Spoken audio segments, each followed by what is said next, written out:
Di dalam sejarah Indonesia, ada sosok yang tak hanya dikenal karena kecerdasannya, tetapi juga karena nilai-nilai akhlak yang ia pegang teguh, yaitu Bapak Profesor Dr.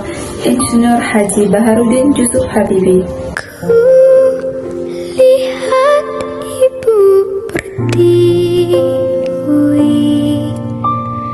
Dari laboratorium di Jerman hingga ke Istana Presidenan, B.J. Habibie membuktikan bahwa menjadi seorang pemimpin bukan hanya tentang kekuasaan, tapi juga tentang pelayanan.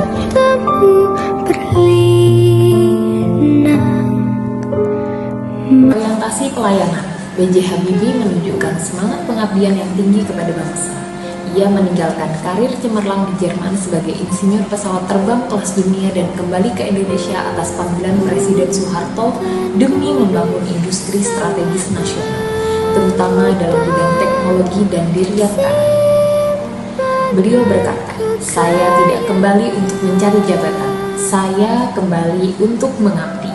Ia juga membentuk berbagai kebijakan pro rakyat saat menjabat presiden, termasuk membuka ruang demokrasi, memperkuat otonomi daerah, dan memberi akses partisipasi politik yang lebih luas bagi masyarakat.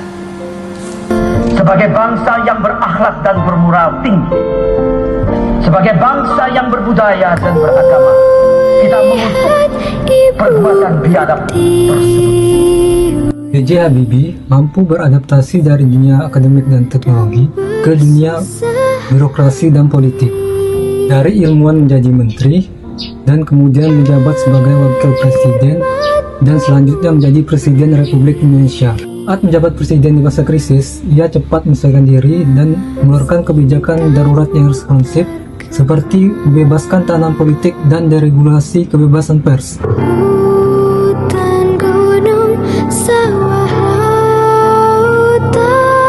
Habibie adalah contoh nyata kompetensi kelas dunia. Ia mendapatkan gelar doktor teknik dari FPTH Aceh dengan predikat summa cum laude. Ia membawa inovasi teknologi yang diakui oleh global.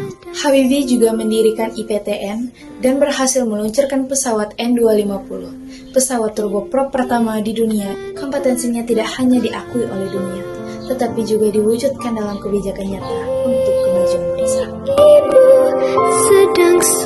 Dalam panggung pemerintahan, Pak Habibie memberi keharmonisan sebagai jembatan penghubung bangsa yang merangkul perbedaan dengan sikap sopan santun dan penuh pengertian, membawa kedamaian di tengah gelombang perubahan yang penuh dengan tantangan demi masa depan negara dan bangsa. Kesetiaan Habibie tidak diragukan lagi.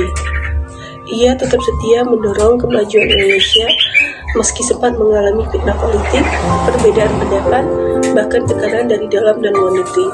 Ia juga menunjukkan loyalitas tinggi terhadap nilai kebenaran dan kejujuran.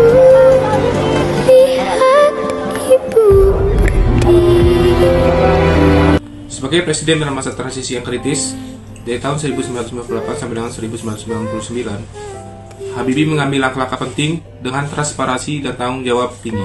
Beliau merangkul semua pihak untuk mendirikan ISMI, membina generasi muda, dan untuk mendirikan The Habibie Center. Kepemimpinan B.J. Habibie sangat kuat karena menjalin kolaborasi dengan lintas sektor. Saya bersumpah akan memenuhi kewajiban wakil presiden Republik Indonesia yang baik-baik dan beradil. Bapak B.J. Habibie adalah sosok ideal yang mengaktualisasikan nilai berakhlak. Ia melayani dengan tulus, bertanggung jawab atas setiap keputusan, menginspirasi dengan kompetensi. Ia juga membangun harmoni setia pada bangsa dan kebenaran, sigap menghadapi perubahan, dan mampu berkolaborasi untuk kemajuan bersama.